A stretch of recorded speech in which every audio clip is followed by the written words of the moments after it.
오늘은 4월 19일, 4월의 셋째 주 주일입니다. 영광교회는 다음 주인 4월의 마지막 주에 부활주일 예배를 드리게 됩니다.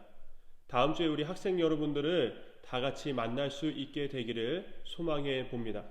오늘도 예배를 위해서 성경책을 준비하시고 단정한 복장을 입으시고 그리고 마음을 다한 헌금을 준비하셔서 이 자리에 임하시길 부탁드립니다. 그리고 어른 예배 영상을 통해 찬송과 기도를 함께 하시고 우리 어린이 여러분들은 전도사님의 설교를 들은 뒤에 부모님과 함께 헌금 시간 갖고 그 다음에 담임 목사님의 축도로 예배를 마치면 되겠습니다. 그러면 제가 기도하고 함께 말씀을 나누도록 하겠습니다. 사랑이 많으신 하나님, 주님의 은혜에 감사를 드립니다. 오늘도 주님께서 이렇게 영상 예배로 남아 우리에게 말씀을 듣게 하여 주심에 감사를 드립니다. 드디어 다음 주면은 교회에서 예배를 드릴 수 있는 소망을 한번 가져봅니다. 다음 주에는 정말 모두가 함께 모여서 기쁨으로 만나 기쁨으로 예배 드리고 기쁨으로 그동안의 삶을 나눌 수 있는 시간들 될 수 있도록 주여 인도하여 주시옵소서. 오늘도 주님께서 주시는 말씀을 통하여서 우리가 깨닫는 은혜가 있게 하나님 도와주시고 주님의 말씀이 우리의 삶을 주장하여 우리의 삶의 방향이 항상 하나님만을 향하고 하나님께서 가르치는 방향으로 나아갈 수 있는 저희 모두가 될 수 있도록 주여 인도하여 주시옵소서. 감사드리며 예수님의 이름으로 기도드립니다. 아멘. 오늘 하나님께서 우리에게 주시는 말씀은 고린도후서 1장 3절에서 5절 말씀입니다. 고린도후서 1장 3절에서 5절까지 말씀 함께 보도록 하겠습니다. 제가 3절에서 5절 말씀까지 읽도록 하겠습니다.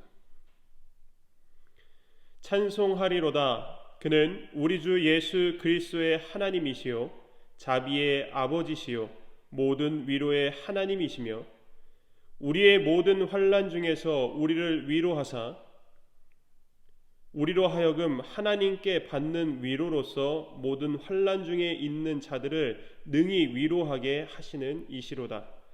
그리스도의 고난이 우리에게 넘친 것 같이 우리가 받는 위로도 그리스도로 말미암아 넘치는도다. 아멘. 우리는 지난주 말씀으로 예수님의 부활로 인해 우리의 믿음이 헛것이 아니고 우리의 믿음으로 인해 우리가 당하는 고난도 헛것이 아니라고 함께 말씀을 나눴습니다. 오늘은 지난주에 이어서 우리가 당하는 고난이 도대체 왜 헛것이 아닌 것인가에 대해서 함께 말씀의 은혜를 나누고자 합니다. 지난주와 이번 주 계속해서 보고 있는 이 고린도서의 말씀은 사도 바울이 고린도 교회를 향해 쓴 두 편의 편지 내용입니다. 고린도전서는 자신이 세운 고린도 교회에 문제가 생겼다고 해서 그 문제를 해결할 만한 내용을 담은 그 편지이고, 두 번째인 고린도 후서는 이 고린도 교회에 바울을 쓴 편지로 인해서 모든 문제가 해결되고 그 고린도 교회에 그 모든 문제가 해결됨에 감사와 그리고 또 바울이 개인적으로 부탁할 내용이 있는 그 내용을 담은 편지가 바로 고린도 후서의 내용입니다. 그 중에 오늘 우리가 함께 볼 고린도후서 1장의 내용은 고린도 교회가 모든 문제점을 바울이 가르쳐준 대로 바른 신앙으로 해결한 뒤에 그로 인해서 고린도 교회가 당하게 된 고난에 대해 위로의 말을 해주고 있는 내용입니다.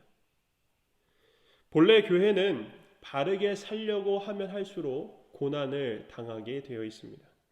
이것은 교회뿐만 아니라 그 교회 안에 속한 성도도 마찬가지인 것이죠. 성도 또한 하나님의 전, 즉 교회라고 불리기 때문에 교회가 고난을 당한다고 했을 때 성도도 똑같이 고난을 당한다는 것을 알아야만 합니다. 지금 교회가 고난을 당하고 있는데 나는 고난을 당하고 있는 것 같지 않다라고 생각이 든다면 그 사람은 진짜 성도가 아니라고 볼 수밖에 없습니다. 지금 교회가 겪고 있는 고난이 내 일처럼 느껴지지 않는다면 그런 사람은 교회에 속하지 않은 사람이요, 또한 그 사람은 아직 교회가 되지 못한 사람이라고 볼 수밖에 없습니다. 코로나로 인해 교회에서 예배를 드리지 못하는 동안 계속해서 교회가 당하는 고난에 관해 얘기해 왔습니다. 그리고 그 고난이 지금만의 문제가 아니라 교회가 시작된 때부터, 예수님이 하늘로 올라가시고 초대교회, 처음 시작된 그 교회 때부터 이러한 고난이 계속해 있어 왔다고도 얘기를 했었습니다. 또한 고난이 있었을 때 교회가 성장했다라는 것도 함께 말씀을 나눴습니다. 그렇다는 말은 지금 이 시기가 교회가 성장할 시기임은 분명하다는 것이죠. 마치 우리의 키가 자랄 때에 성장통을 겪듯이, 성장할 때 그 통증을 겪듯이 교회가 성장하기 위해서도 반드시 고난이라는 성장통을 겪어야만 한다는 것입니다. 성도인 우리 개개인의 신앙 또한 고난을 겪음으로써 성장하게 되는 것입니다. 성장하는 것은 참으로 기쁜 일입니다. 고통을 겪고 나서 성장하게 됐을 때 그 지나온 고통을 되돌아보게 되면 내가 그때 저것 때문에 그렇게 힘들어했었나 라는 생각을 하게 됩니다. 성장했기 때문에 이전의 고통이 고통처럼 느껴지지 않는다는 것이죠. 하지만 이것은 고통이 다 지나갔을 때의 얘기입니다. 고통이 있는 그 순간은 너무도 힘들고 견디기 어려운 것이 사실입니다. 그리고 고통을 당하고 있을 때 우리는 누군가가 내 고통을 덜어줄 위로를 해줬으면 좋겠다라는 생각도 하게 되죠. 그런데 대부분 많은 사람들이 내가 고통을 당할 때 위로가 되어주지 못합니다. 위로라는 것은 보통 나와 같은 고통을 겪은 사람을 통해 오기 때문이죠. 하지만 어느 누구에게나 어느 고통에나 다 위로가 되어주시는 분이 한 분이 계시는데 그분은 바로 우리의 아버지이신 하나님이십니다. 하나님은 우리를 만드셨기에 우리의 고통을 유일하게 100% 이해하시는 분이신 것이죠. 오늘 말씀에서도 이렇게 얘기를 하고 있습니다. 우리의 모든 환난 중에서 우리를 위로하사라고 말하고 있습니다.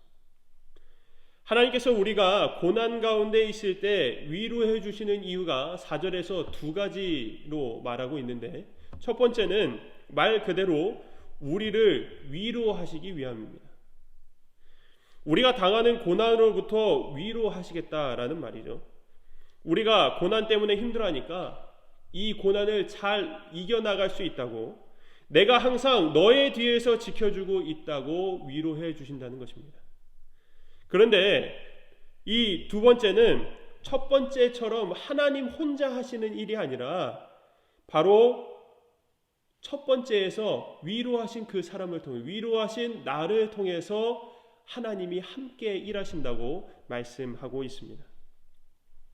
우리가 하나님께 위로를 받았으니 그 받은 위로로 고난을 당하고 있는 다른 사람들을 위로해 주라는 것인데, 사실 우리가 누군가를 위로해 줄 수 있는 능력이 없기 때문에 하나님이 함께 하셔서 우리가 그들에게 위로가 되게끔 해주신다는 사실입니다. 이처럼 모든 위로는요, 우리가 누군가를 위로한다고 해도 모든 위로는 결국 하나님께로부터 나와서 모든 고난 가운데 있는 사람들을 위로한다는 사실을 알아야만 합니다. 우리는 여기서 한 가지를 생각해 보게 되죠.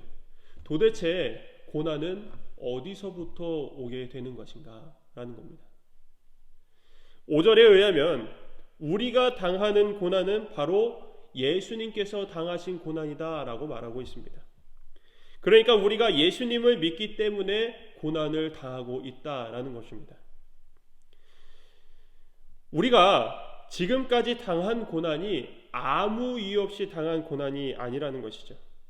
이 말은 여러분에게 고난을 받고 싶지 않으면 예수님을 믿지 말라는 그러한 말이 아닙니다.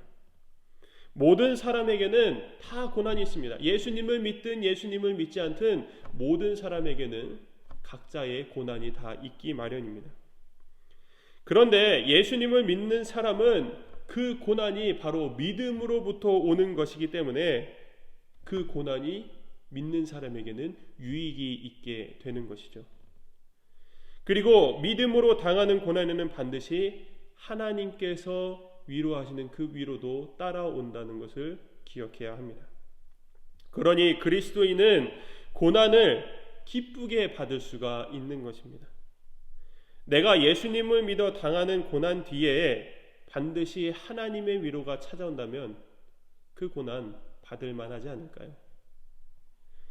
그리고 단순히 고난만 받는 것이 다가 아니라 그 고난을 받은 뒤에 반드시 믿음의 성장이 뒤따라온다는 것입니다.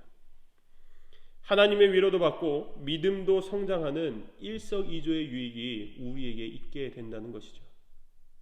하지만 그리스도인임에도 불구하고 그리스도인으로서 당하는 고난이 아닌 것도 있을 수 있습니다.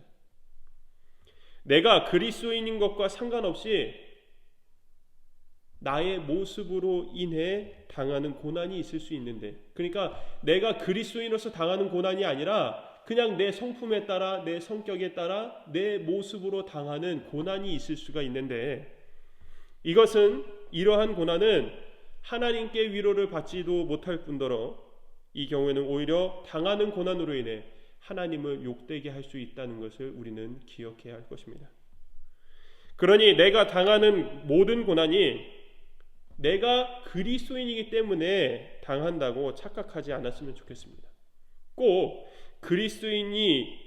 그리스도인답게 살아 고난을 당할 수 있기를 바랍니다. 여러분, 1학년에서 2학년으로 올라가기 위해, 또는 3학년에서 4학년으로, 5학년에서 6학년으로 올라가기 위해서는 반드시 1년 동안 학교에서 가르쳐주는 것을 잘 배워야만 합니다. 다음 학년에 가서 보면은 그 전에 배웠던 것이 내 머릿속에 있어야 다음 것을 잘 배울 수가 있게 되는 것이죠. 그 전에 공부를 하는 동안에는 참 힘이 들죠. 잘 이해가 되지도 않고 잘 외워지지도 않습니다. 하지만 그렇게 힘들게 공부하여 이해하고 알게 된 그것을 다른 곳에서도 사용해 볼 수가 있게 됩니다. 이것은 마치 우리가 당하는 고난과 비슷해 보입니다. 바로 훈련이라는 것이죠.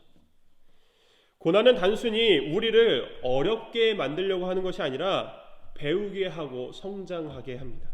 그리고 그 과정 가운데 반드시 하나님의 위로하심이 있게 된다는 것입니다. 사랑하는 여러분, 예수님을 열심히 믿고 있는 이때에 우리가 코로나로 인해, 정확히는 이 나라가 하라는 대로 지금 영상 예배로 드리고 있습니다. 지금 대부분의 교회에서 예배를 드리지 못하고 있는 상황입니다. 그리고 예배를 드리는 교회는 나라에서 왜 예배를 드리냐고 공격을 당하고 있습니다. 하나님의 법이 다스리는 교회 안에 세상 나라의 법이 들어와서 참견을 하고 있는 것이죠. 이건 말도 안 되는 것입니다. 지금 교회가 당하는 고난이 이렇습니다. 말도 안 되게 고난을 당하고 있다는 것입니다. 단지 교회라는 이유만으로 우리는 고난을 당하고 있다라는 것이죠. 이렇게 교회가 고난을 당하고 있다는 것은 예수님을 믿는 우리도 지금 함께 고난을 당하고 있다는 것입니다. 근데 우리가 오늘 본 말씀에서처럼 예수님을 믿어서 당하는 고난에는 반드시 하나님의 위로가 있다는 것입니다. 지금도 어느 교회에서는 하나님의 위로하심을 이미 경험하고 있는 교회도 있을 것입니다. 그리고 성도인 여러분 가운데서도 끊임없이 하나님의 위로하심이 나타나고 있을 것입니다. 그래서 이 고난을 잘 견뎌 그 끝에 우리의 믿음이 자라나 있을 것도 우리는 소망해 볼 수가 있는 것입니다. 지금 당하는 고난이 억울하지만 그것을 나쁘게만 보지 말고 그 가운데 하나님의 일하심을 보기를 바랍니다. 하나님의 일하심을 알기 위해서는 반드시 말씀을 가까이 하고 기도 가운데 있어야만 할 것입니다. 지금 이 고난 가운데 하나님의 위로하심으로 인해 날마다 기쁨과 감사로 살아가는 저와 여러분 모두가 되기를 주님의 이름으로 축원합니다. 아멘. 기도하겠습니다. 하나님, 세상은 점점 더 마지막 날을 향해 가고 우리는 이를 위해 준비하고 있습니다. 이 세상이 무엇이 옳은 것인지 분별하지 못하고 있는 지금 우리는 세상을 쫓아 살지 말고 유일한 정답이신 하나님만을 쫓아 사는 주님의 자녀들이 되기를 원합니다. 그렇게 사는 삶에는 당연히 고난이 있을 수밖에 없고 이 고난으로 인해 많이 힘들 것입니다. 하지만 그 고난 가운데 있을 하나님의 위로하심을 바라보고 어떤 식으로 어떠한 모습으로 우리를 위로하시는지를 말씀과 기도 가운데 깨달아 아버지께 받은 그 위로로 고난 가운데 있는 다른 사람들에게 하나님의 위로를 전하는 전달자들이 되게 하옵소서. 하나님의 위로하심이 우리를 통하여 세상에도 전해지게 하시고 세상이 교회를 보는 눈이 바뀔 수 있게 하옵소서. 계속해서 코로나로 고통받고 있는 사람들과 그에 따른 모든 고난 가운데 있는 자들을 기억하여 주시고 치료약이 하루빨리 개발되어 코로나로 인한 소동이 잠잠해지게 하옵소서. 날마다 말씀을 통해 은혜를 주시고 그 가운데 위로를 허락하시는 예수님의 이름으로 기도드립니다. 아멘. 말씀을 마쳤습니다. 계속해서 헌금 시간 함께 하시고 담임 목사님의 축도로 예배를 마치면 되겠습니다.